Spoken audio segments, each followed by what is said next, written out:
That's right. This collaborative art studio is home to over 24 artists, and we had the chance to visit with a few of them to learn more.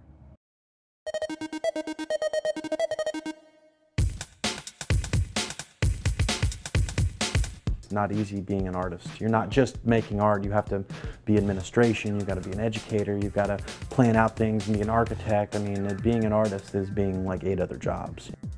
Founder and president of Trained Eye Arts Center, Adam Nahas, knows exactly what makes a successful artist.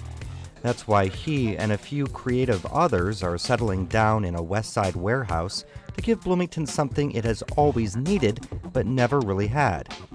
And I started looking around at different warehouses, and this place really popped out. It was on the Beeline Trail. And when we moved in here, this room right here was used as a recycling center, so it was really dingy, dirty, filled with trash. And we came in, we cleared the area out, painted all the walls. I built the loft up here, which is where most of our computers and illustration artists are. And then this room is primarily for painters. And then word just traveled around and artists started coming in. There's not a lot of other studio spaces in Bloomington. Adam estimates that around 25 artists make their creative home at the studio, and each one has a different interest. No happiness where there is no wisdom. There is no wisdom but in holiness. I wanted a warehouse that wasn't just printmakers, or wasn't just glass workers. We have printmakers, we've got metal workers, sculptors, woodworkers, illustrators, graphic design people, web design people, all kinds of stuff. I mean, we've got guys that design bikes and architects, and you know, I mean, it's a wide variety of design. We've got a landscape architect here even. So I mean, we're trying to reach out to different forms of art, not just fine arts, but performance art.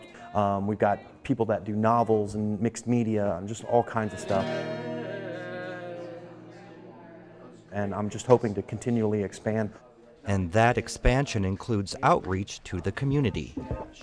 The beautification committee, we're trying to set forth, it's basically going to, you know, beat up areas of Bloomington, you know, like bridges and structures that are just kind of falling apart, and we're going to go there and mural them, repaint them, redecorate them. I know Mike Birchfield has been decorating like the bathroom at the Ernest T. Butler Park. He did the 3rd Street stage, you know. Laura does private commissions for the Bloomington Playwrights Project. You know, we've got a lot of mural artists and painters here, and the beautification committee is a combination of garden space, green space, and painting space. And it's just to kind of like liven up the areas that are in Bloomington that are just kind of forgotten about.